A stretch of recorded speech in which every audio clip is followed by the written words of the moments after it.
We're in Perry Park in Birmingham. Birmingham being my hometown. Born and bred here, still live here. Commute down to London for work. Wireless has established itself as the big festival in London now, and we wanted to continue growing. Can't grow anymore in London because we've only got so much space. So the obvious thing was to look at another city. Considered the other cities. For me, there was only one, and that's Birmingham. I did a show here in fact it was in 1999. I did a big party in the parks. Very successful, and so we came and had a look at the site. I think the Radio 1 big weekend was here as well about 10 years ago. So we came along, the council were keen, looked good to us, and it's turned out to be an amazing site. It is not easy at all. You've got two different sites, and each site has its own limitations and its own demands.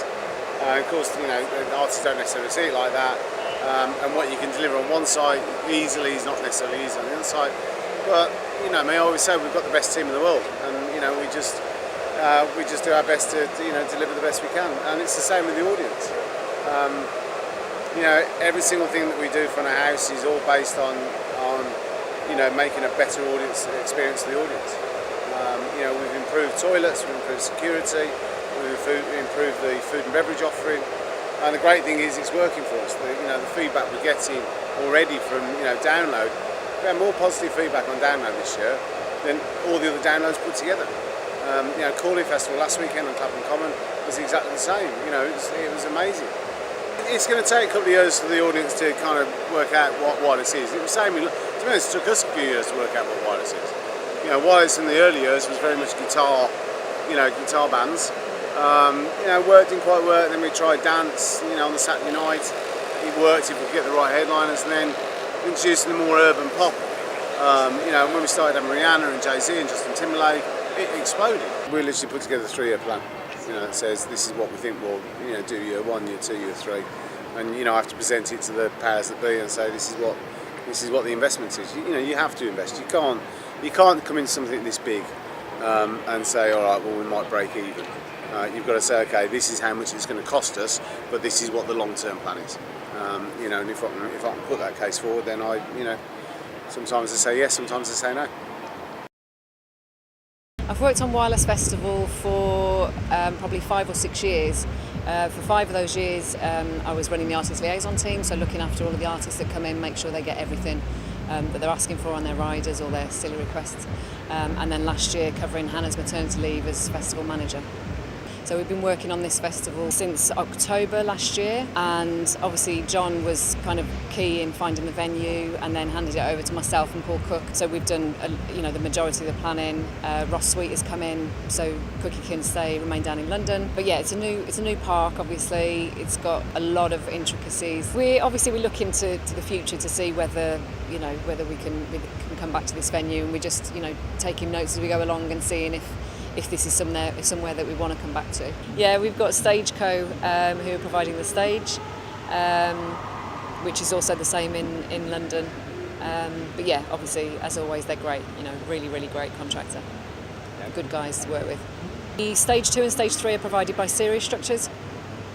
So A&J provide the big tops, and then Sirius have provided the structures, all the ancillary structures, so the disabled platform, wheelchair users platform, and Stage 2 and Stage 3. Well, Cookie spent a lot of time with them, trying to make sure that all the documentation was there and the structures were what we wanted, and they've done a really, really great job. The disabled platforms, they're doing all of the ancillary platforms here, so Stage 2 and Stage 3 and the disabled platforms, and they look great. They look really, really great, really neat. So yeah, we're really pleased with them. We've got 2 local suppliers, PRG for doing the lights. Obviously they're based over in Birmingham, and then SSE. Yeah. Field and Lawn are doing all of our marquees. I think this year, the first year for Wireless Birmingham, has from the way the site looks, I'm really, really pleased with it. My role at Wireless Festival this weekend is Head of Customer Services and overseeing disabled access, ensuring everyone's having a great time. We obviously make sure we've got the standard facilities in, such as viewing platforms, accessible toilets, close by car parking if we can accommodate it, and then we take it from there really. We always joke within Live Nation and say you build it and they will come, and it's true. Over the years we've just got bigger and bigger and more successful in what we do. Well, this is our 6th wireless. I think it worked well. Live Nation, really good. You know, the £20 refund up here was a good idea. We announced it as soon as we got the clearance to do so. We would usually alert, again, going back to relationships with the local media. It would be very easy to think this is a national story. We should go to the big sites that, normally would run this, but no, we made sure that we alerted the Birmingham media that this was coming, because that's important, because they're the places, that's where the ticket holders are. Well, Wireless Festival has always been London's festival for us, and obviously last year we moved it over to Queen Elizabeth Park. This year it wasn't available, so we needed to find a new home for Wireless, and it felt like Wireless needed a new home, to be honest. And so we looked at various parks around London, and Finsbury obviously has hosted gigs for years, but not really normally multiple stage gigs.